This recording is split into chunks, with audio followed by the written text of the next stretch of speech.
Welcome to the Typical Sportsman podcast. I've got a fun one for you today, Mr. Randy Newberg, and we are talking about the attacks on our public land, and we're talking about our voice as sportsmen and how it really does matter. We tend to fall into this idea that our voice doesn't matter. The only way that your voice doesn't matter is if you don't speak. And so we talk about the importance of protecting our public lands, how we can do that. And then we kind of take a fun dive into our physical health, the journey that Randy has been on to kind of claim back his physical health. Guys, it is a really good episode. Randy is a phenomenal guy. And I would just encourage you to really consider, what am I doing to protect our public lands? What am I doing to protect my lifestyle as a sportsman? What am I doing to help put animals back on the mountains? Guys, this episode is brought to you by my good friends over at 2O. 2O is phenomenal Western gear. I have fallen in love with it. The camo pattern is absolutely sexy. The gear is very technical and it performs every time. I've pushed it in the elk woods. I've pushed it on spring bear hunts. I've pushed it on turkey hunts. I've even worn it in the whitetail woods. It is some of the most technical and best gear that I've ever worn. Guys, I would highly encourage you to go check out 2O gear. You will not be disappointed. But let's jump in with Mr. Randy Newberg and talk about protecting our public lands. For the true sportsman, it's more than a pastime. It's a way of life. Embrace the lifestyle of hunting, fishing, and the thrill of the wild. Live the life. Be typical.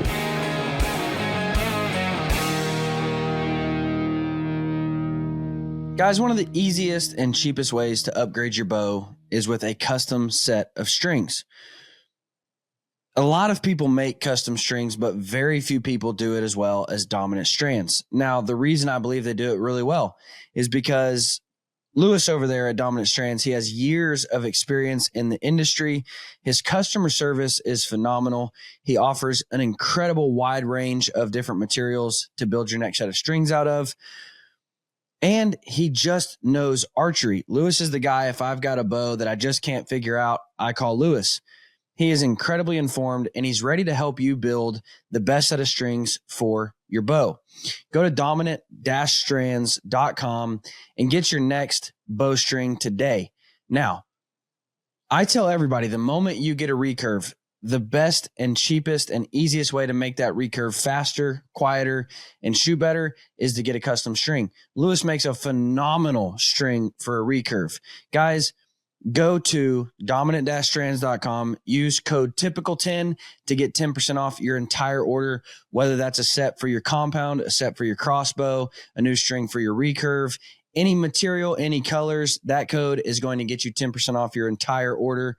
Dominant Strands, go check them out.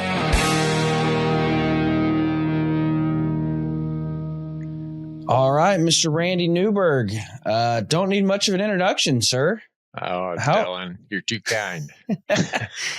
How are you, man?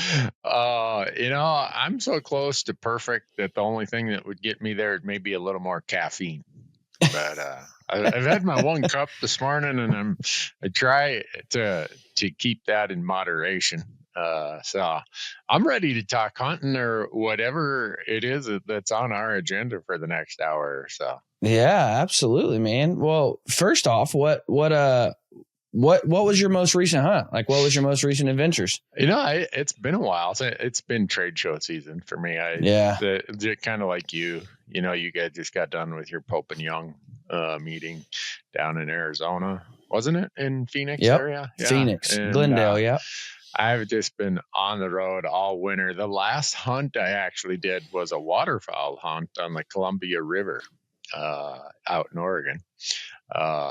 And before that, I helped my niece on a late migration elk hunt in Wyoming. So I know most people would say, well, gee, Randy, I really feel bad for you. You had to hunt all the way into early January.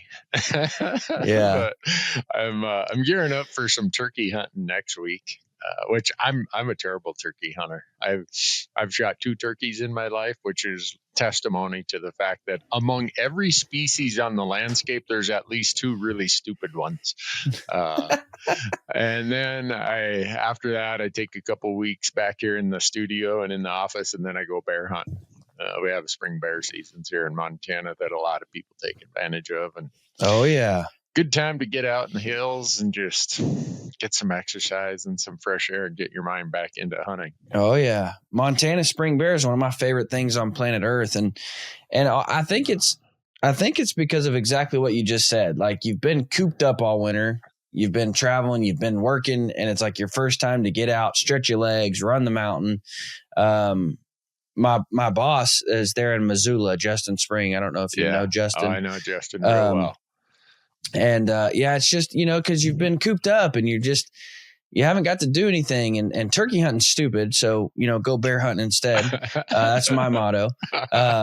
I've made a lot of people mad, man. I've almost fist fought a couple guys because you start talking about turkey hunting, and I've learned that it's either your religion or you're just not that into it. There's no in between with turkey hunting. Yeah. The reason I'm doing it is, and this gets into the whole conservation thing, is one of my conservation mentors, Bob Gibson, in 2002, he had these homemade turkey calls. He would make these little box calls, and he saw me at an event, and he said, "Hey, feller," that's what he called me a lot. "Hey, feller, I'm coming over to your office, and I'm going to bring you something." And I'm like, okay. So he brought me this little homemade box call, and I've never used it because it's such a treasure to me.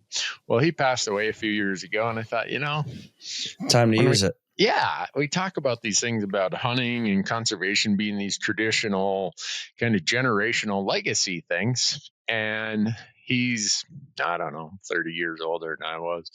And so I thought, what a tribute to Bob to go and try to hunt turkeys on the national forest ground where he was a supervisor on a national forest, and just try to make that connection and talk about how hunting is, whether it's the information we're handing down, the traditions we're handing down, the advocacy we're handing down, we really have this generational transfer. And so I'm sure the turkeys are safe. I'm the worst turkey hunter on the planet, but now we know that if you kill a bird, it's all the call. Like it was all the call.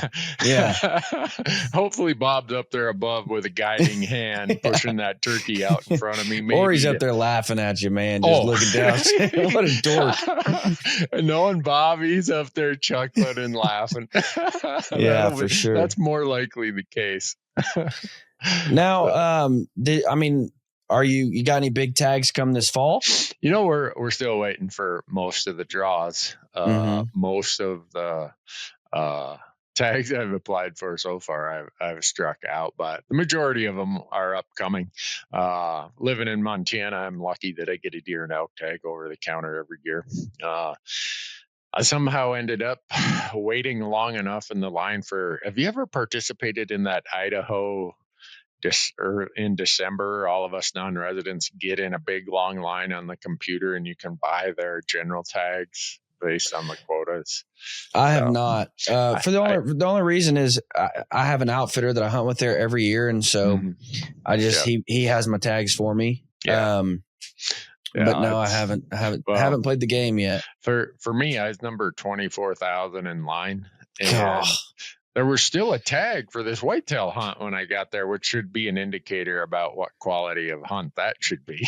Yeah, no kidding. But I thought, you know what? I love chasing whitetails. I love Western mountain whitetail hunting, or even the breaks and badland whitetail hunting. So I got that one, and then I'm going back to the Yukon in October.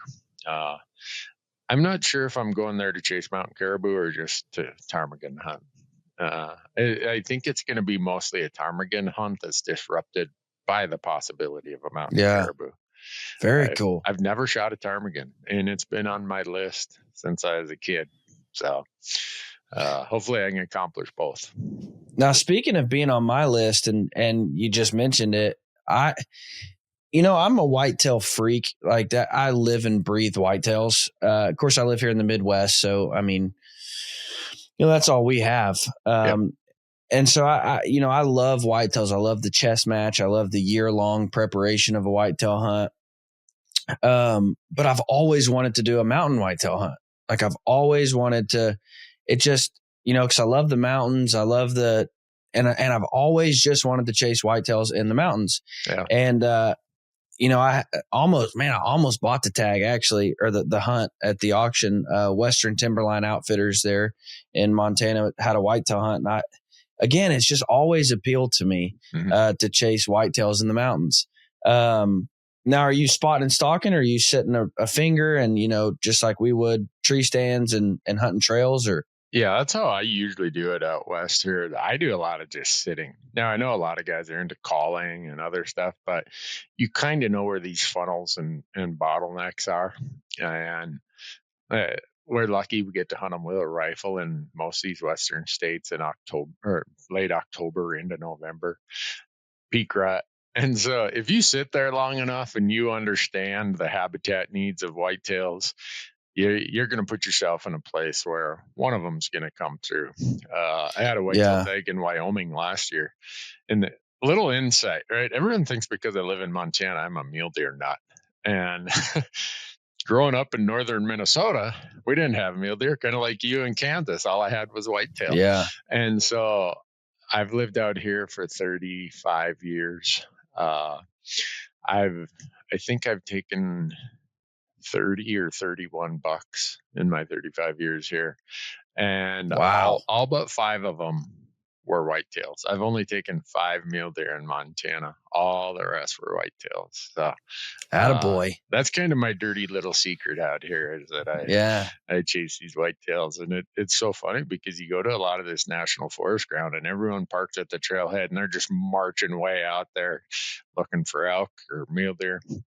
And I might park at the same trailhead, but I'm usually taking a hard left or a hard right, a half mile up the trail and hunting these mountain whitetails. And that's cool. Yeah, that is cool. Yeah. Now, because whitetails are very unique in their response to calling. See, I grew up in Arkansas and we never called. Like you're never going to call in a whitetail. And I've hunted parts of the country where it's like, they just don't respond well to calls or decoys for whatever reason. But then, here in Kansas, you can rattle $5-6 in a day. Like, wow.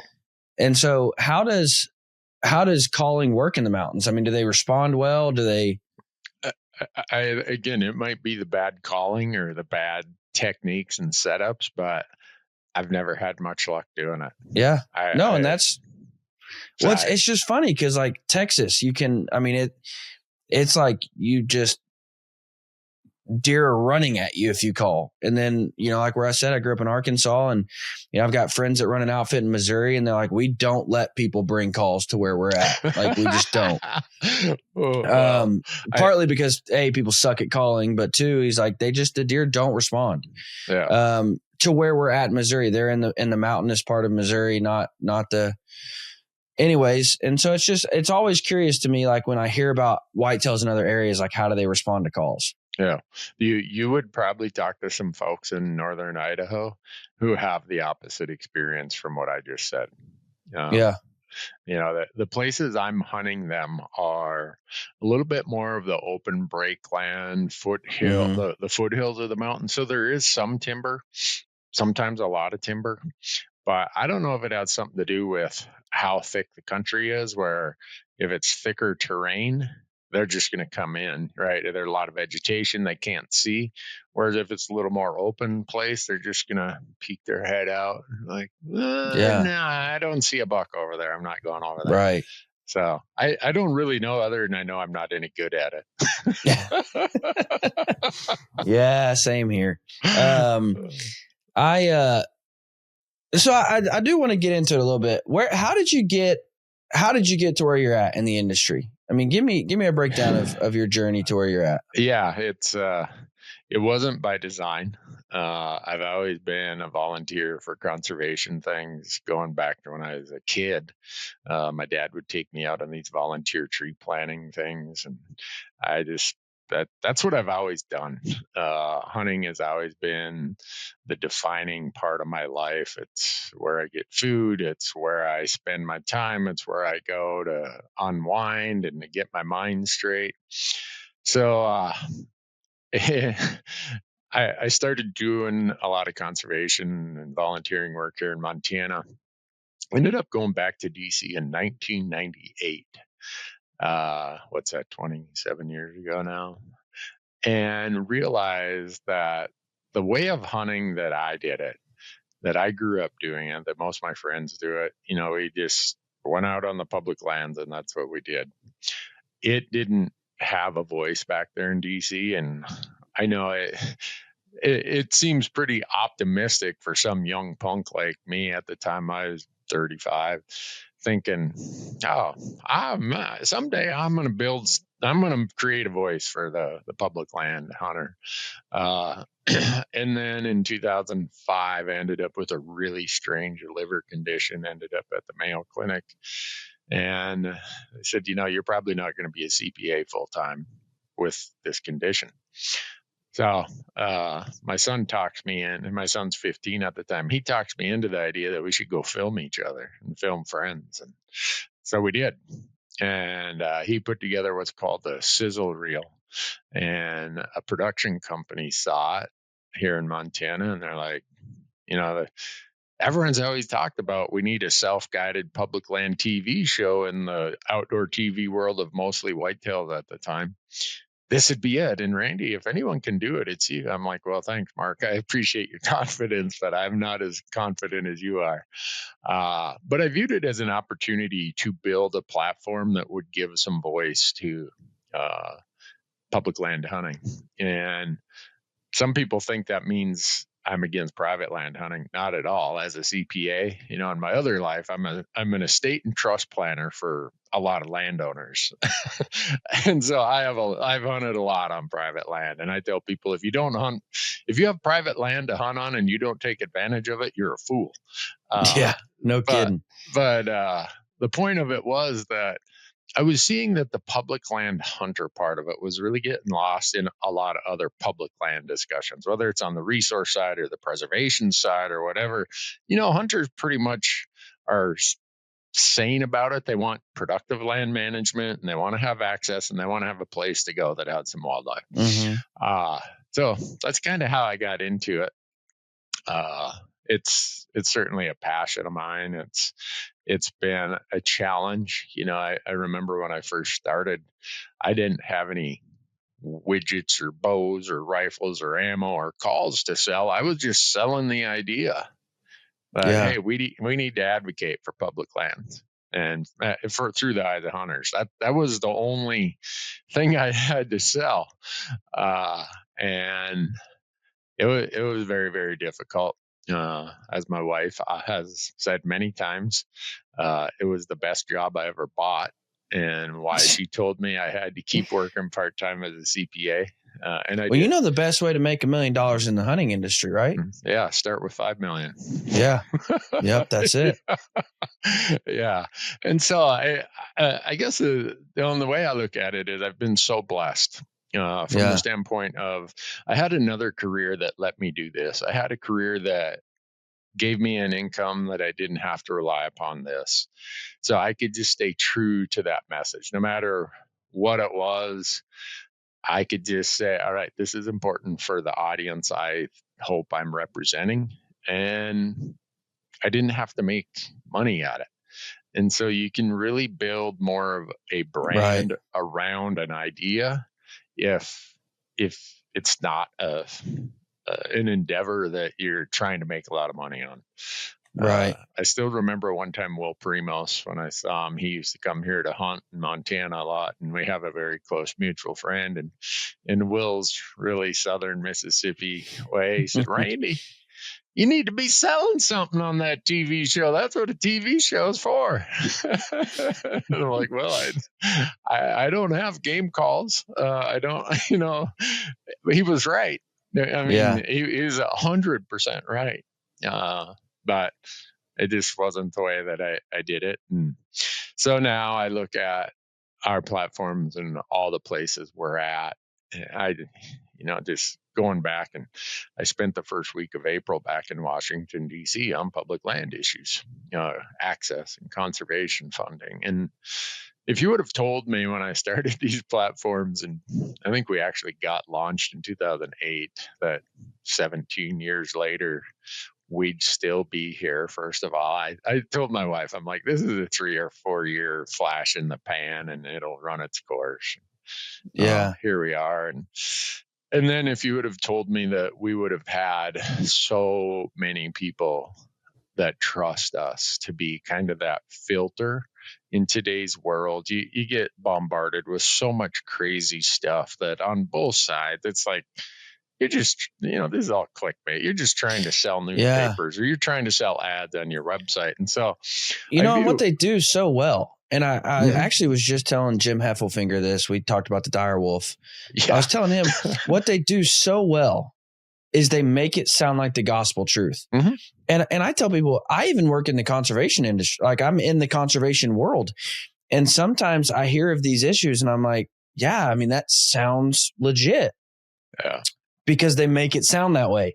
And then you really have to dive in and start reading articles from this side and looking at the science and the peer-reviewed science to really get an idea of what's going on. Yeah. And I remember, like, when they put out that Oklahoma deal about releasing deer that had shown, basically they can live longer with CWD. They were going to release them into the wild. At first you read that and you're like, oh crap, they found out, they found a way to help. And then you really start diving into it and you're like, well, this is bad. This is real bad. Yeah. But they do such a good job, man, of making people believe like this is it, Yeah. And I'm trying to think of how many hours a week I spend consuming a lot of this stuff like you do, Dylan. And I'm trying to sort out what's BS, what's true. Yeah. What does my audience really need to know? Because I think I'm asking them to trust me. That's really what I'm selling, is trust. And sometimes I got to say things that my other, if you want to call it my other biases about, guns and other things, cause me to have to point out that maybe someone who I'm inclined to be in line with on most other things, maybe I'm not today. But you, my audience, expect me to speak up when that's the case. And so trying to do that comes with, I don't want to say walking a fine line. You just got to have a filter so that you don't go tell your audience a bunch of this BS stuff. Like you're just talking about that dire wolf and, Heffelfinger's articles, and he's been making the rounds, and I'm thankful he has. Jim and I've spent a lot of days on the hill together glassing, and I feel fortunate that if you get enough gray hair, you build a network of people that you can trust to shoot you straight. Heffelfinger's high on that list. You mentioned Justin. He's one of those guys. There are people in these places, in these groups, in these companies where you can pick up a phone call and say, shoot me straight on this. What's really the 100%. story here? And I feel that's a big part of my job in today's world, because so many things would have you go zig when maybe the better path is to zag. And right. Mm-hmm. So it's a weird time we live in, right? When I started these, there wasn't Facebook. I think Facebook might have just started. There wasn't Instagram. There was Twitter, maybe came out a year or two later, and just everything is digital media. And so people consume so much of it, and it's so the barriers to entry are really, really low. So the if you want to call it journalistic integrity, to a lot of the messaging we get bombarded with is wouldn't even clear the hurdles of a sixth grader. Yeah. So that's part of my job, to filter that out and make sure if I bring it to my audience that I've put a lot of effort into thinking, that's important to them, and I'm here to talk about it.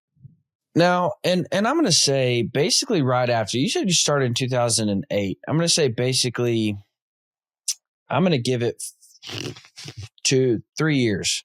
I'm going to say 2011, maybe 10. There was really a switch And I saw it because I grew up in Arkansas, and I was moving to the Midwest during that time. There was really a switch, and all these guys that had grown up whitetail hunting their whole life was like, we got to go try this backcountry elk thing. We got to go. We can drive to Colorado and hunt public ground, bro. We don't even have to have an outfitter. Like, there was this massive switch. Yeah. And now you see it on social media. Like, everybody is a do-it-yourself backcountry public land guy, which is really cool. And again, I don't want to say, oh, that was straight up Randy Newberg. He started and then that switch happened. But what do you think started causing that? I mean, just more light being shed on the public land opportunities that we have? I mean, yeah, I think it was a culmination of a lot of things. And I saw a lot of those things happening. Like, I lost a lot of hunting spots because of leases. And I get that in a lot of places, use Texas, for example, if you don't have a lease, you're not hunting. And so a lot of that started coming to the places that I hunted. And I was talking to a lot of my friends. We saw that happening. So you had quite a few people in the Midwest who said, it's cheaper to go out to Colorado on an elk hunt than it is to have a really expensive whitetail lease in my backyard of Illinois or Ohio or Iowa or wherever it might be. So there was some of that. I think the Realtree guys, Will Primos and those guys, they brought elk hunting to the whitetail world. Yes. Yeah, they did. More than anybody ever did. And they made it look fun, and it is fun. So I think people just started looking and trying to figure it out more. I also think more of your cool people, like more of your, like, there was a shift from your, and hey, I love these guys that I'm about to mention. I'm not saying anything bad about them, but there was more of a shift from your Michael Waddells and your anybody like that whitetail public private ground, sitting in a tower blind, shooting giant mega whitetails. There was more of a shift from those guys to more of your Remy Warrens and your, Cameron Haynes and you name it, more of those cool guys who are out, public ground, do-it-yourself hunting. Yeah. I think that was, there are, like I said, so many things converging at that time. One of the things was just the availability of media. The hurdles of getting into the media space got lower and lower and lower, and along comes YouTube. And with YouTube, a lot of people could produce something that didn't have to be production quality. They could tell a story that wasn't in the constraints of a network. Like I had my first, 6 or 7 years of, okay, you got 22 minutes of content. You need a commercial break here, a commercial break there. You can't show this, you can't show that. All of a sudden, YouTube opened that up in a way that if it only deserved a 10-minute story, it only got 10 minutes. You didn't put a bunch of filler in there to fill the 22 minutes. Or if it deserved 45 minutes, you did 45 minutes of the story. And I think it gave a little more connection, attachment, maybe the realism of, okay, that's something that is probably how it's happening. And so all these things are coming together at the same time. And I just think there's a generation of younger hunters, and I can say this because I'm old and gray, that the adventure part of it, the physical part of it, the mystique part of it was really appealing to them. And absolutely. That sunk a lot of them, it buried the hook. In a fishing metaphor, that it just buried the hook for a lot of them. And there was a lot of things happening at that time that I think brought a lot of it together. Yeah. No, I remember like it was yesterday, the first kind of Western hunt I went on. I remember having beat myself to death on a mountain for a week. I remember stopping and going, man, what I've done my whole life isn't hunting. Like, I remember thinking that. I remember thinking, like, I do a lot of scouting and then a lot of sitting and hoping that the scouting works out. Like, that's what I do. Now I've come, I've kind of grown and matured in that thought process. And I tell people with whitetail hunting, the hunt takes place in the summer months and leading up to, the November time or, whenever. And then you sit and hope that the hunting that you did early in the year pays off. Mm-hmm. That's kind of how I explain it to people. But anyways, no, I think you're absolutely right, man. And I'm curious, how do you think, well, because you also have this group of people, and I'm curious to hear your thought on this. I get this all the time of like, I wish we'd quit promoting this because I'm losing my tags and I can no longer get tags. And, used to, I could get a tag every year. And now that we've publicized hunting in this area so much, I can't even get a tag and I'm a resident. Like, yeah. What do you think the biggest attack on the tags and the opportunities are for people? This isn't what people want to hear, but it's because we have less animals on the landscape. Mm-hmm. When I first started hunting multi-state in 1995, I started applying, and every year I'd add a little more budget, and to the point where it's okay. I think I got to 8 or 9 states that I'd apply in, and I might draw a tag every other year or whatever. At that time, Wyoming had almost 700,000 pronghorn. Now they have 280,000. At that time, Colorado had over 600,000 mule deer. Now they have under 300,000. Nevada had 225,000 mule deer. Now they have 70,000. And we can talk about demand and all this other stuff. And I think one of the growths are, there are people like me who I want someone like you to come and experience the West. Because if you experience this Western concept, you are going to be a little bit more dialed into the issues around public land hunting. And more apt to protect them. Exactly. Yeah. And so there's also, at the same time, there's this emergence of what we call application services. There's quite a few of them out there. And if you bundled all of them together, some of them have 10 to 15,000 customers. And they start applying their people, just, here's my credit card. You just apply me. Here's the states I want, So that adds to it. But, and I'll stand there all day long and let anybody who wants to criticize the idea that we need more advocates. If you think we don't need more advocates, then you and I are just going to disagree. And I don't care if hunter numbers stay the same, go down. I want advocates to go up. That's my goal. And that's why I feel you got to, if you want to say it this way, lead from the front. And that's why I'm always engaged in these things. It's why I'm volunteering. It's why my crew, we are out there doing all this stuff. And so the people who say, the reason I didn't draw my say Wyoming pronghorn tag is because of these guys. I'm just going to say, well, what have you done? Your time, your money, your talent, whatever, to put more wildlife on the landscape. Yeah. Because we are living at a time where, and it bothers me a lot. Every year I get these, I get the studies and the surveys from every Western state. And we are undergoing a time right now where the herds are in decline for the first time in my lifetime. And people want to say, it's because we shoot too many of them, or it's because of non-residents, right? Everyone wants to blame the non-resident. No, the non-residents are restricted by some percentage, usually statutorily, in every state. The problem is we don't have a growing herd for most species. The only species that we can really say is the good old days right now is elk. Every other species is in decline. And I'm not sure what it's going to take to get the collective hunting community to address that and admit that. Because if, in my world, I went to college for an accounting degree. In business, you study the difference between scarcity thinkers and abundance thinkers.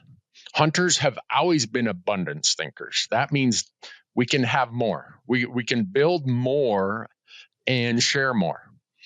we've started trending over to this scarcity mindset, which has never been the mindset of hunters. Right. The scarcity mindset is we're going to have to fight. I'm going to fight with everybody else for my own little piece. Imagine if that's what that scarcity mindset would have been the mindset in 1937 when they came up with the duck stamp idea.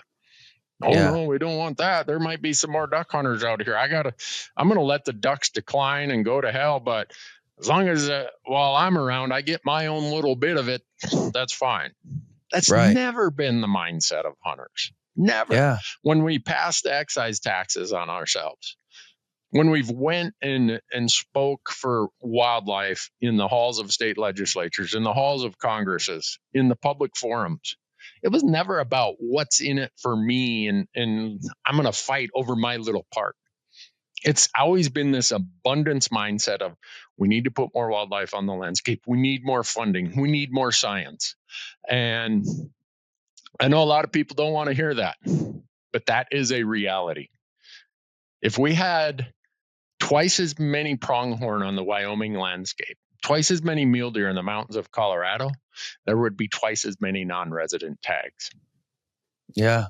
I think it's because I think, and I'm going to say I've nailed it. That idea, that mindset change from abundance to scarcity, I think it came with the commercialization of trying to get, likes on Instagram, which is going to get me sponsorships, because now we're only in it for the sport. We're only in it for what can I gain from this? We're only in it for, if you're thinking about, how am I going to get a dope picture of this for Instagram before you've even harvested an animal, you're not doing it for the right reasons. Right. We've lost the idea that this is a part of our heritage. We've lost the idea that this is how my great grandfather survived. This is how my great grandfather fed my grandfather. They couldn't run down to the Piggly Wiggly and pick up a steak. My great grandfather had to kill animals or my granddaddy didn't eat. Mm-hmm. And we've lost that mindset of like, this is our heritage. This is a part of our DNA. This is quite literally when God created us, he created us to be hunters and gatherers. And now it's nothing more than I'm trying to get sponsorships. I'm trying to get, a TV show. I want to have this and I've got to kill animals to do that. And so now it's, I don't need these guys to hunt my area because then they might kill the big animal and get more likes on Instagram. Yeah. There's that kind of stuff drives me to tears. Yeah. 100%. 100%. I wish I could tell you how to use Instagram. I got a button on my phone. I have the Instagram that says button, Instagram, but when I click on it, I have no idea what the heck I'm doing. But I think you go back, even pre-social media days, there was a difference in the approach, and part of it was driven by TV. TV. When I was on TV, did not let us talk about what I call the gutting and the gilling, converting this to meat. Right. So we wonder why viewers, whether they're the hunting viewer or the non-hunting viewer, ends up getting a message that it's all about me and how big of an animal I killed.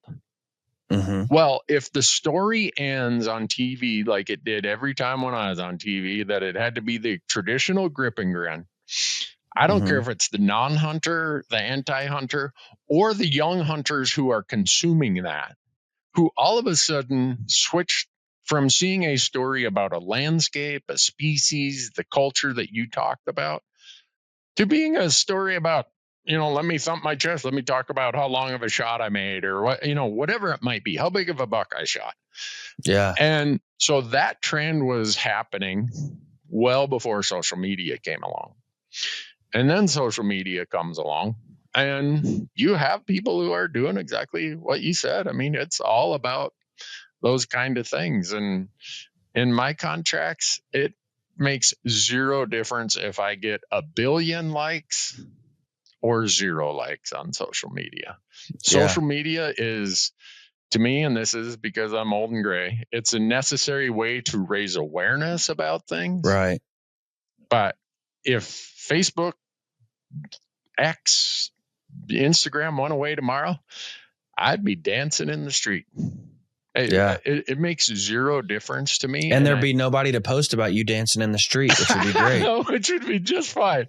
But I think that's a continuation of a trend that started before social media. And I know a lot of younger people came along right at that time of when social media is. And I look at the younger people I hang out with, they consume a ton of content on this thing. They think I'm a little bit weird. I show up in the morning with my coffee cup and I'm reading newspapers online for an hour, hour and a half to consume my content. And I do think some of this stuff where if you go back to the old Jack O'Connor stories, those were stories about adventure, about places, about indigenous people, about species. And they weren't about Jack shooting the great big ram and thumping his chest. And that's what made him so compelling to guys like me. I would read his stuff and I'm like, I got to get to the Cassiars of British Columbia. This place he's talking about is unbelievable. Right. Or the Brooks Range or, whatever it might be. Yeah. Now, the easier story to tell is man versus nature, right? I'm going to be the dominion over nature. I'm going to shoot this buck. A more complicated story is man versus himself, about, can I do this? Can I pull this off? You start having this self-doubt that I'm just not good enough. I'm not smart enough. This bear's going to outsmart me. And you start having self-doubts. Well, the more complicated stories they take a special platform in a undisrupted chunk of time to convey that story to an audience. Yeah. The most basic, simple, guttural story of man versus nature. Look, I shot this big whatever. That's what social media is great at. And I think we in the hunting space are no different than the cross section of the bigger society. You talk to people in the golf world, the skiing world, or whatever, they all decry what social media has done to their activity. And I try to use it as an awareness tool to let my audience know, hey, this legislation's coming. This is happening. This is happening. I don't remember who said it,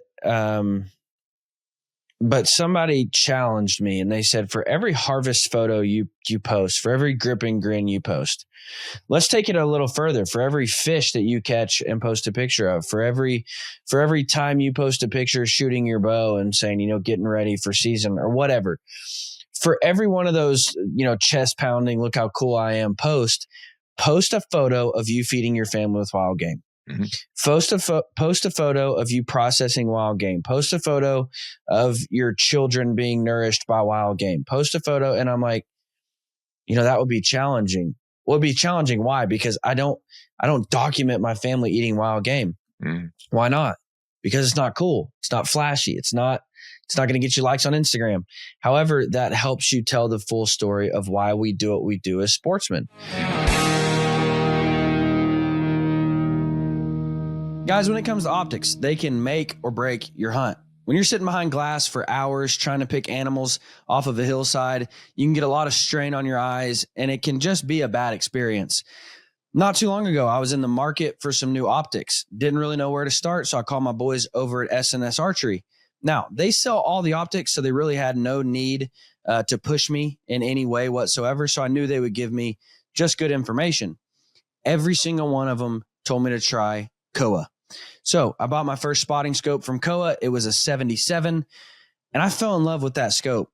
The glass in that scope is absolutely phenomenal. So I moved on to buy a pair of binoculars, and then I found what is my all-time favorite piece of glass ever from any company, the 55 spotter from Kowa. Now, a lot of companies make super compact, small spotters, but when they get that small, a lot of times they lose quality. And what Kowa has done with the 55 is they have produced an incredibly compact, small, lightweight spotter that still offers really, really good glass. I know guys from all over the world that swear by the 55. Every outfitter I've ever let look through it ended up buying one. It is just phenomenal glass. It's really compact, really small, really light. Guys, go check out Kowa for some of the finest Japanese glass you will ever put your hands on. Now I got to go back for a moment because you said something that really caught my attention. You said everything's on the decline except for elk. Why are elk not on the decline? That's a good question. I asked myself that same thing. When the Elk Foundation came into being in 1984, there were 550,000 elk in the North American landscape. Now there's 1.2 million elk. And wow. Yeah. So I think it's a lot of things. All of a sudden you got 225,000 elk advocates that are members, donors, volunteers of a really effective group. I think landscape changes in the West have benefited elk more than they have mule deer and pronghorn. The fire cycles, the other things that we end up with have taken a lot of our habitats and converted them from browse and shrub habitats to more grass habitats. Well, that benefits elk because they're a grazer, not a browser. That hurts mule deer and pronghorn because they're browsers, not grazers. So we have habitat things happening. There's a lot going on out there that people like say, oh, the elk ran out all the mule deer. Well, not necessarily. There is probably some displacement of just space, but there's a lot of big things going on there that have benefited elk that the other species haven't been able to benefit from. Elk can be more generalists in what they eat. They can switch over to browse from grasses better than mule deer can switch from browse to grasses. So you look at the bigger landscape and how things are changing in the last 25 years. That's been part of it. So there's quite a few reasons for it. Our wild sheep are in decline. We built them up and really hit some peaks with wild sheep in the 90s, 2000, 2010. Now in every state, disease is just ravaging our wild sheep again. And those wild sheep need a voice. And a lot of people will say, well, that's what the sheep groups are for. Why are they declining? Well, the political pressures, the societal pressures against wild sheep are immense. And I think if it wasn't for, my friends at, I'm going to use an example, the Montana Wild Sheep Foundation. If they weren't there, we'd be in an even worse place for sheep. 100%. The trajectory. Yeah. So a lot of people want to say, well, they're in decline. That's evidence of failure by the sheep advocates. No, if it wasn't for the sheep advocates, they would be in way steeper declines. We probably would have lost a lot more of our seasons by now. But when you have societal pressures of everybody thinks that they need a flock of goats or sheep, a hobby flock, all of a sudden that becomes a transmission vector for disease for domestic sheep. We have these legacies of, well, we can't do anything that disrupts the public land sheep grazer because they've been here for a long time. I get all that, but that does not paint a very bright future for wild sheep. Right. So some people will say, well, there's more sheep in this spot than there used to be. Yeah, but nationwide, sheep are in decline. Nationwide, pronghorn are in decline. Nationwide, mule deer are in decline. And if we as hunters don't wake up to the fact that that's about habitat, it's about research, science, it's about a whole lot of other things other than arguing about, am I going to get my tag next year or this year? We're in for a pretty short path on this. And I'll be honest, if I never get another tag again as long as I live, it doesn't matter to me. What matters to me is that next generation of you, Dylan, the people who I see out there every day who just want to go hunting, that is where the focus needs to be. And for that focus to work, it has to focus on habitat and total population growth of those species. We're not going to shoot our way out of this by shooting every predator. We're not going to talk our way out of this by rationalizing that conservation, landscape development, migration corridors, those are just things scientists talk about. No, those are important things for the overall health of these landscapes, which healthy landscapes produce healthy herds. And if we take our eye off that ball, we're going to get the future we deserve. Yeah. Now you mentioned both Rocky Mountain Elk Foundation and Wild Sheep. If I've said it once, I've said it 1,000 times. If you are a elk hunter, you need to belong to Rocky Mountain Elk Foundation. If you are a whitetail hunter, you need to belong to Whitetails Unlimited or what's the QDMA? The QDMA turned into NDA, I think, National Deer Alliance. Yeah, National Deer Association. You need to belong to the National Deer Association. If you are a pheasant hunter, you need to belong to Pheasants Forever, Quails Forever, Ducks Unlimited, Wild Sheep Foundation. If you're a bow hunter, you need to be a member of Pope and Young. Like, we're the ones fighting for your rights on a daily basis. And I would go further to say this. If you are a sportsman in any form of the imagination, you should become a member of all of those groups. Why? Because I promise you that I want to stand for sheep hunters when they're under attack and when they need my help. Because when my seasons in Kansas are in question, I want the sheep hunters to support me. Yeah. I love duck hunting. I don't get to do it much, but I want to stand for duck hunters because when it comes time, I want the duck hunters to stand for me too. Yeah. And that's the truth of it all. You guys, here's the issue, Randy, is we will spend hundreds of dollars on archery equipment. Mm-hmm. Actually, my wife is freaking out right now, not because I'm spending it on me. She decided she wanted to go on a bear hunt. So I'm like, well, I better get you a bow set up. And she's like, wait a minute, the bow is this much, the sights are this much. You've spent $2,000 on a bow for me. And I'm like, yeah, you're welcome, baby. Like, this is the most expensive thing I've ever bought you.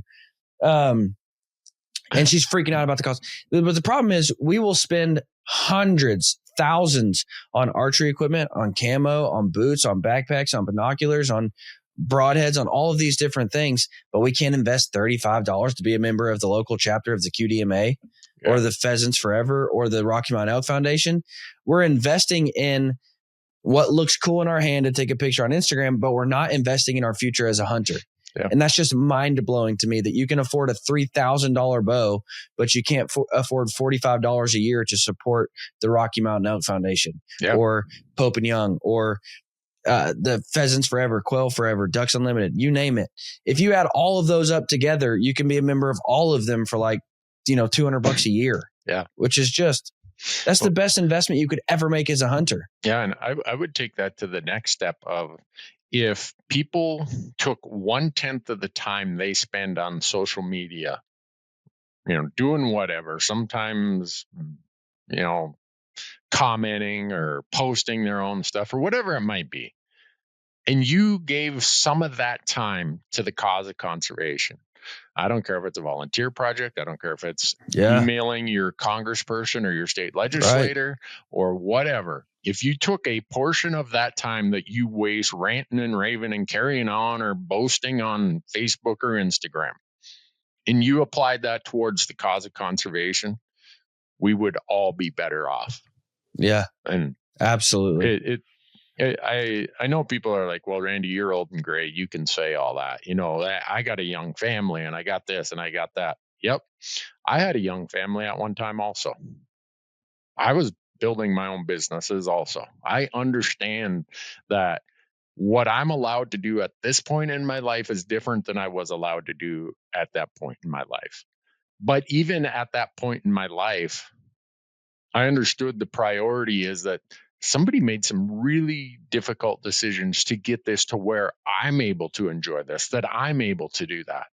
And I may only have this little bit of money or this little bit of time, but I'm going to give some of it towards that cause that hopefully improves the future of this thing that's so important to me, hunting.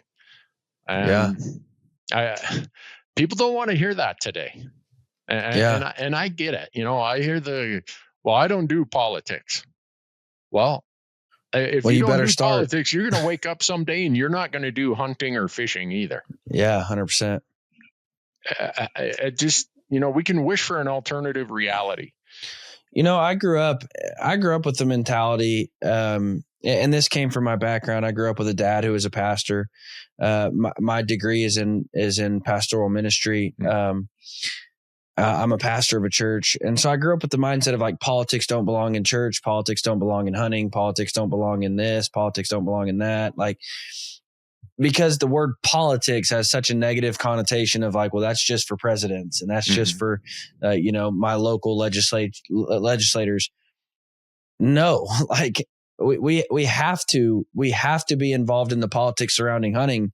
Otherwise because listen, I promise you, the opposite side of the politics around hunting, they're letting their voice be heard. Oh yeah. Like they don't have any hesitation to say, I'm going to get involved in the politics around hunting.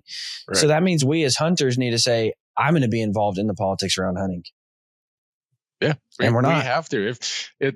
If we're going to use that as I don't do politics as my excuse for not engaging, like you said, the other side, they have realized we have a large portion of our members, if you want to call them that, who don't, they're like, I don't do politics. And they're like, look, they don't, we're going to bring the game over here and play it in a political arena. And these folks are going to check out. They're going to say, I'm not showing up to the game because I don't, quote unquote, do politics. Yeah. The other side understands that. And that is why so many of our issues, they both, politics and policy share the same root word, right? You can't separate the two anymore. Policy and politics. Policy determines how we fund our conservation efforts, how we give voice to our lifestyle and the things that mean so much to us about going and acquiring our own food. If you're going to say, well, I do policy, but I don't do politics,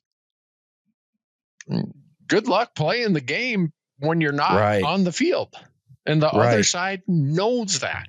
And so I get it. It's a dangerous place for people who are worried about their livelihood or worried about their standing on social media. I don't give a damn. Yeah. I really don't care if me standing up and engaging in politics for the cause of hunting and conservation and public access, if that hurts me on social media or hurts me somewhere else, you know what? I don't care. Yeah. I am here. This is what's important to me. And that's what I'm going to do every day. Yeah. So, well, and I tell people all the time, like I'm a member of these organizations. And I take the standpoint I do, not for me. I don't think I'm going to lose my hunting rights in my lifetime. I really don't. No, I don't either. But I do these things so my son can hunt. Yep. And I do these things so my grandsons can hunt. And I do these things so my great-grandsons can hunt. Like, that is why I'm involved in the organizations I'm involved in. It's not for me. It's not for you. It's not for the organization. I don't do it to make the organization feel good. I don't do it so they can get more money. I do it because I know where their money is going. Yep. I know that it's going into preserving my heritage as a hunter. And I want to be able to pass that heritage and lifestyle on down to my son, who's going to pass it down to my grandson and my great grandson.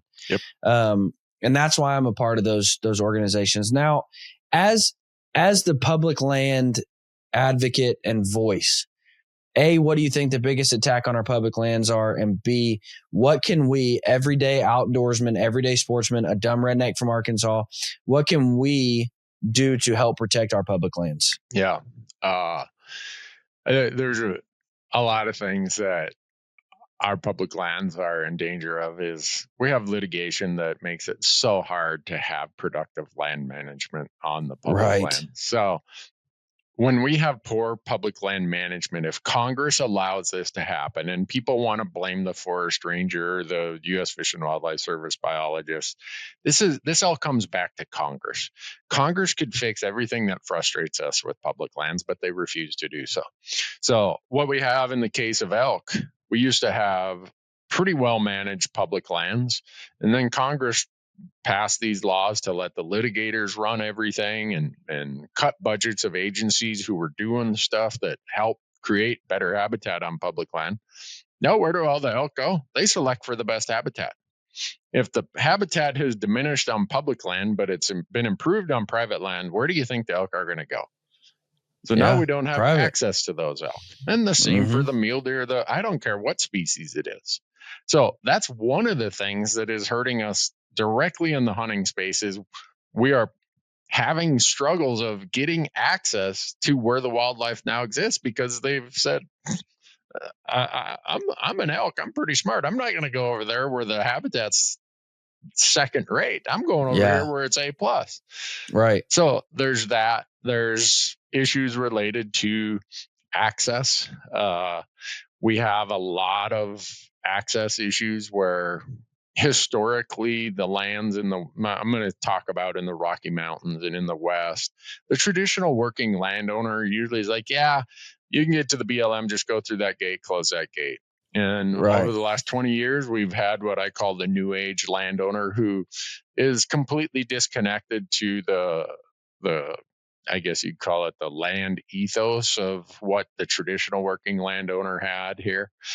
And all of a sudden we lose a lot of access. We lose more and more access. So it puts more and more people on the chunks of public land, which pushes the wildlife over to private just because of hunting pressure.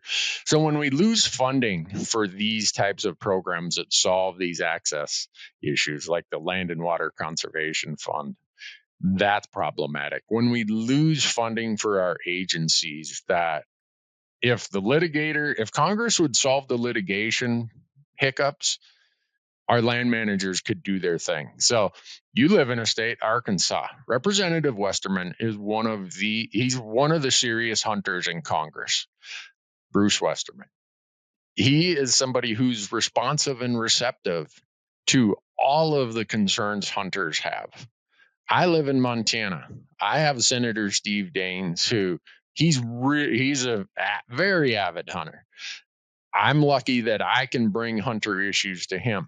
But in just about every state you live, whether it's your state legislature or whether it's your people that you send to DC and Congress, you have to weigh in. And if you weigh in, if 5 or 6 people weigh in on an access issue or a funding issue, or the courts didn't allow this project to go through because of litigation, 5 or 6 people start getting the attention of someone on Congress.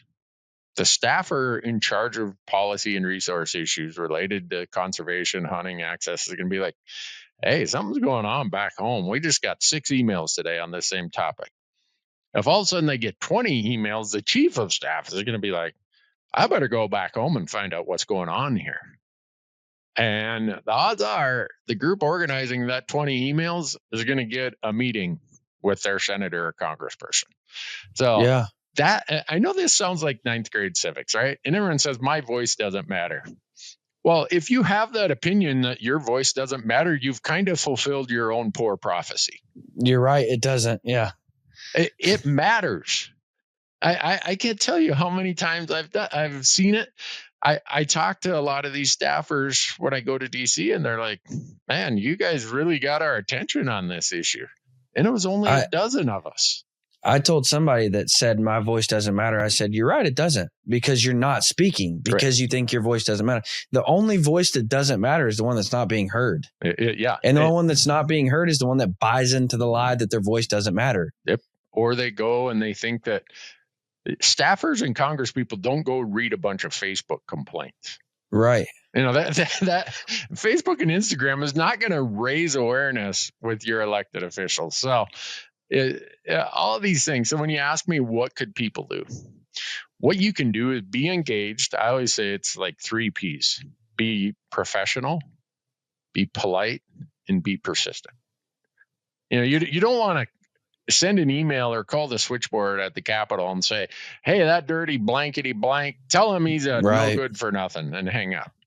No, you have to have your facts in order. You have to say, hey, this is important to me. I'm one of your constituents, and I really hope that you will think about my concerns when this issue comes up. And this morning, I sent emails to a whole bunch of people in Congress, and I think they have an effect. And some people would say, well, yeah, Randy, you have all these big platforms. If they don't listen to you, you can make their life miserable or whatever. No, as the average American, the average voter of these people, whether it's at your state legislature or at your federal level, you can have an influence. And if you feel that just your voice isn't enough, get 10 or 12, 15 of your friends who feel the same way and all weigh in on the same issue. And I can guarantee you it's going to hit their radar screen. If we all had this attitude, think about this back in the day when some of our greatest institutions of public lands, of conservation funding, I talked about the duck stamp. I already talked about Pittman Robertson, but we talk about all these other things, the wildlife refuge system. If at that time those hunters of the day would have said, well, no one's going to listen to me, guess what? We wouldn't have any of those things today. Yeah. And sometimes they had to call up the person they might have voted for, maybe someone they made campaign donations to, and say, hey, this issue is really important to me and you're on the wrong side of it. I voted for you. Guess what? If anyone's going to sway that person or did sway that person over to the side of conservation and hunting, it was probably the person who voted for him, not the person who didn't vote for him. Right. And so we hold way more power than what we realize. And back to your point, if you say your voice isn't going to matter and therefore you don't give any voice or provide any voice, you're right. Your voice didn't matter because you didn't use it. Right. So, yeah. And that's all good stuff, man. And, going back to belonging to groups, that's part of, because there are power in numbers. And when a group goes, when Ducks Unlimited goes and says, hey, listen, we have to address this. We represent, 7 million duck hunters. Yeah. Well, that means a whole lot more than saying, well, we got 12 guys here that don't want this to happen. Yeah. Well, if Ducks Unlimited is coming and saying, hey, we represent 7 million duck hunters, well, that carries a lot of weight there. Oh, yeah. And so when we belong to those organizations, it adds our voice into one collective voice. That way, when you're going before, when you're going before Congress with these issues, Pope and Young can go and say, hey, we represent, 10 million bow hunters rather than 10,000. Yep. Well, what means more? And so you're adding your voice to a collective voice to be heard, and it makes it a lot weightier, a lot more important. And so that's why I'm so passionate about joining groups. And again, I love pheasant hunting. I do it once or twice a year, but I still need to be a member of Pheasants Forever. Yeah. Because I want to support the pheasant hunters. That way the pheasant hunters will support me. Yeah. And we often hear well, they did this, or I don't like that they did that. I tell people, if I had a litmus test or a filter where every group I belong to, support, or I'm a fan of had to agree with me 100% of the time, that group would have a membership of 1. Yeah. And it's like people want to use they look for an excuse not to. My wife groups. wouldn't even be a member of that group. Yeah, no, my wife would not. She'd be the president of the opposing group. I don't even know if I agree with myself all the time. Yeah, so right. I tell people, if you're going to use that as an excuse, that I don't like what they did 14 years ago, or I would have done this differently. You know what? If you need 100% purity, you're going to have 0% success. Yeah, 100%. That's right. 100%. So now, change of topics. Yeah. I want to ask you, I was just talking with my buddies over at Mountain Tough, and you're a pretty big advocate for Mountain Tough. Yeah. Walk me through that journey, man. I mean, you went on a journey. Oh yeah. I have so many, like anybody my age. When I was younger, I detached the posterior tibial tendon, which is on the arch of your foot, is on the inside of the arch of your foot. Detached it and didn't get it fixed for a long time. So I got a bum foot. My arches collapsed. So now I've got a right leg that's shorter than my left leg. Then I have this liver thing I talked about, came up back in 2005. Then kind of the thing that got me there is in February of 2023, I had an accident. I passed out from vomiting due to pizza food poisoning. And when I passed out at the toilet vomiting in the hotel room, I went through a glass shower door. And it looks like a great big shark bite on my right arm, but I lost most of the muscle in my forearm, lower forearm, and my right side. Lost a tendon. 3 tendons were detached. 2 they could recover somewhat. 1 is completely gone. So end up babying the right side of my arm and then my whole upper body. I'm not shooting my bow. There's just all these dominoes start building up. And Marcus, who works for me, like, hey, Randy, when I had my sheep tag last year, it really helped me a lot to go over to Mountain Tough. Well, they happen to just be a half mile from my office. I'm like, yeah, I'm not a gym rat. I'm an accountant. I drive a desk for a living. He's like, no, I think you'd get some benefit out of it. So I went over there, and this was like the most, I don't know what you'd call it, not humiliating, but just Humbling. you had to lay your soul out there for the world to look at. And here I am at that time when I went over there. I just turned 59, and I had this big hunt coming up, and I was up in the Northwest Territories, and I wanted to get the most out of it. And they're like, look, Randy, everyone has to start back on it somewhere. Mm-hmm. And yeah, you're starting at a pretty low spot. And for someone who's been active, played a lot of sports when I was younger, I wasn't where I wanted to be. And they said, you hang with us. And if you're as disciplined and committed as you say you always are, we'll get you there. And so they did. They did that. And then where they saw where I was starting from, Sarah and Nick and Dustin, they said, I bet you there's a lot of other people Randy's age who might be dealing with an accumulation of injuries. Oh my gosh. Back problems. I was actually going to say that. And I don't mean to offend you. Like, that's not the purpose of this. But you're the same generation as my dad. Yeah. And that generation is notorious for, like, my dad was a wrestler his whole life, and he just tore his shoulders to shreds, never did anything about it. And then, this would go bad and he would never do anything about it. And like you said, it just compiled. And, now he's to the point where he's trying to gain it back and trying to rewrite the wrongs. And it's almost every single male in that generation is in that place of like, I beat myself to death. Now I'm trying to reverse it. Yeah. And so I'm telling people all the time, like, we have an opportunity. You have one go at this thing. Like, you don't get another body. You don't get another chance at this. Nope.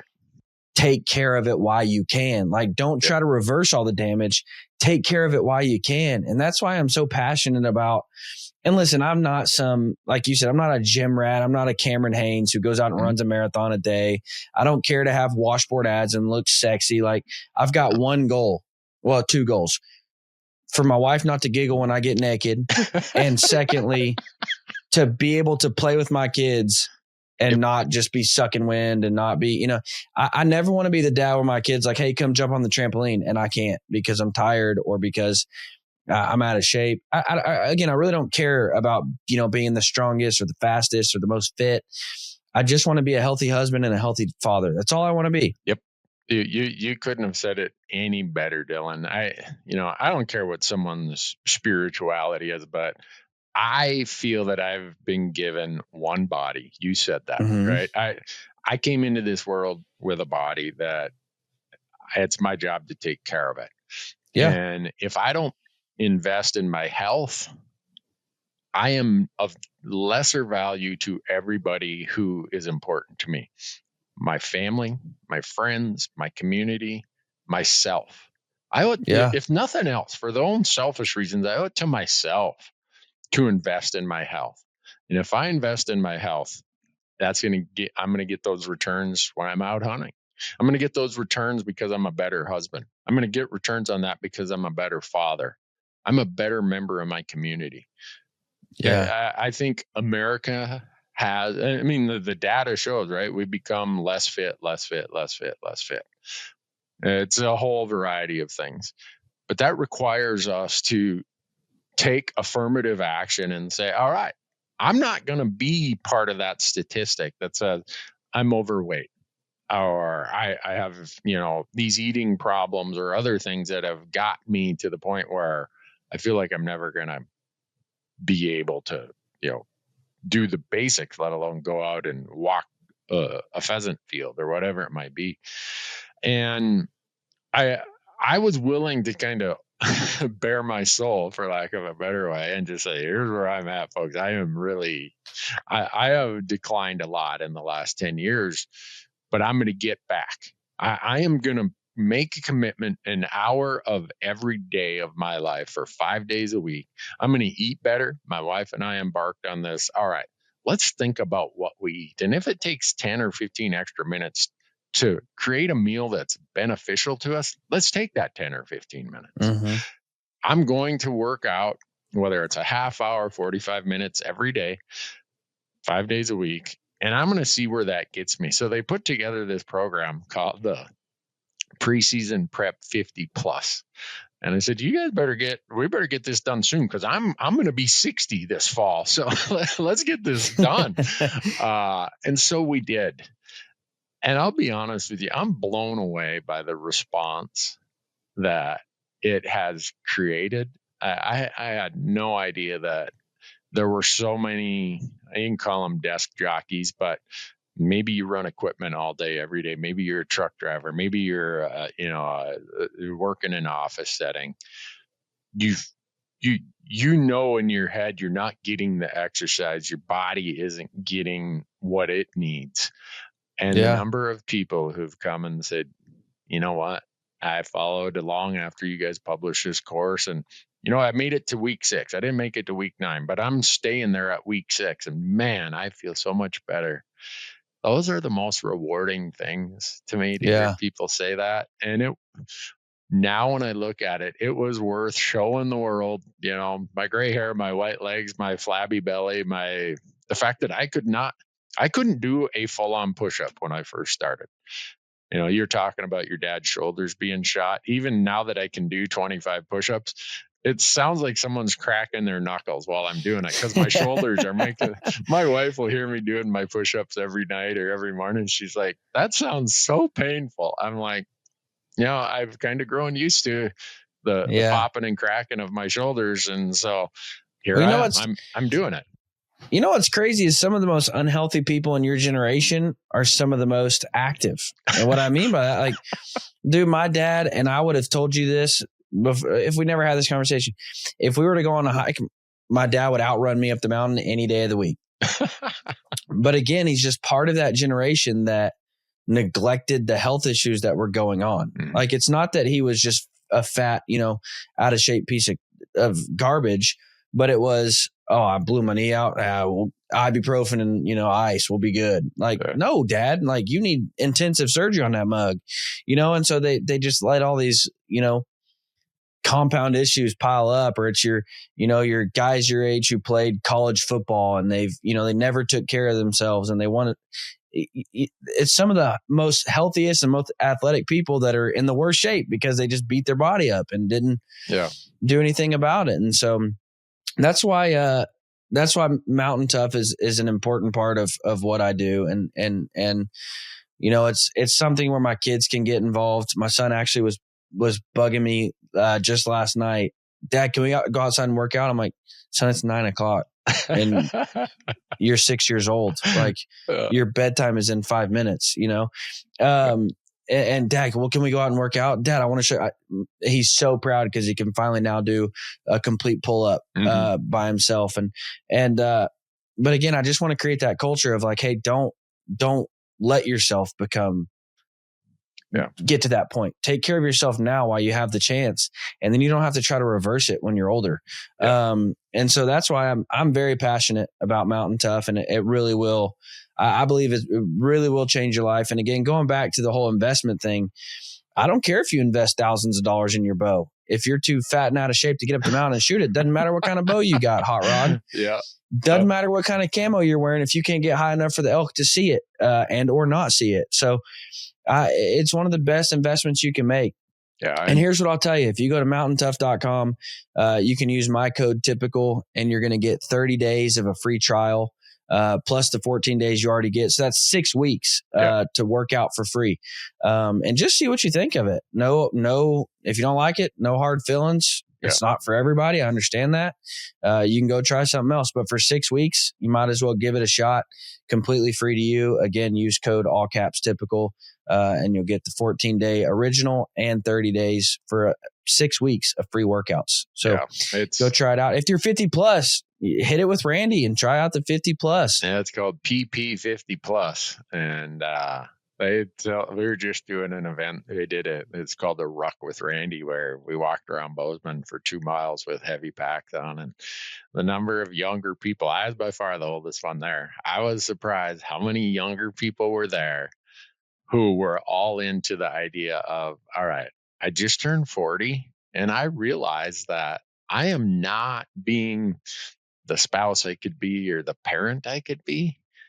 And you've motivated me. It's seeing how far down in the ditch you were, and you've pulled yourself back up here. That's meant a lot to me. A lot of that is mental and just in your head of, all right, I got to do this. It's step by step, and I know I'm as guilty as anybody where I love the instant gratification of tomorrow everything's all fine. That's not if you spent like I did 30, 40 years of just gradual erosion because of age, because like you were saying, right, I didn't get my shoulders fixed after playing football. Whatever.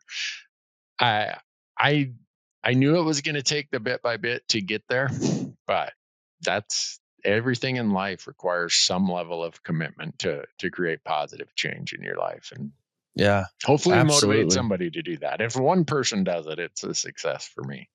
Yeah. Guys, if your goal is the same as mine, and that's to look good naked, check out Mountain Tough. It will benefit you. It'll make you more successful on the mountain. It'll make you a better hunter, but also your wife won't giggle anymore. So go check it out. Randy, man, I can't thank you enough for coming on. It has been a real pleasure. Again, I just want to personally thank you for everything you do to protect our public lands. And I just want to thank you for coming on and giving the listener some encouragement to be a protector of public lands, because again, it is a vitally important part. And like you talked about and mentioned, your voice is important. Your voice is loud.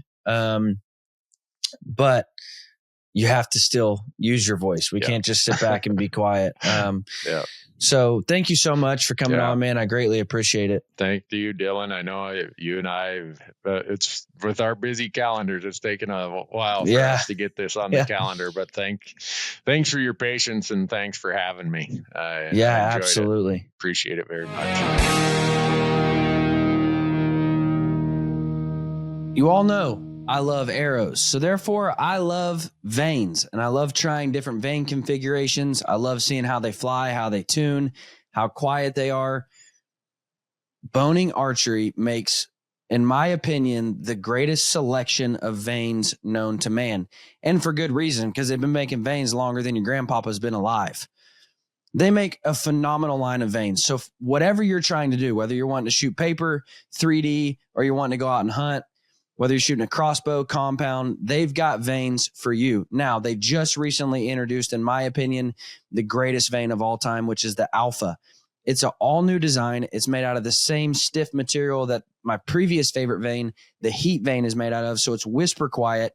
It stabilizes your arrow very well, and it's just an all-around great vane. Now, they also just introduced the Atlas, which is the same shape and profile as the Alpha, out of the same classic blazer material. Guys, here's what I'll tell you. Boning simply makes really good products. If you are an arrow tinkerer like me and you want to try a bunch of different vanes, I would highly encourage you to go try out Boning. Some of my favorite vanes are definitely the Heat vane. The Heat vane in a 4-fletch is almost unbeatable, just barely outdone by an Alpha vane in a 3-fletch with a hardcore left helical. That's just money every single time. Guys, go check out Boning, whether you're looking for, longer 4-inch vanes, whether you're looking for micro vanes, they've got something for you. And I promise you it's going to perform every time. Thank you so much for listening. Y'all have a fantastic week.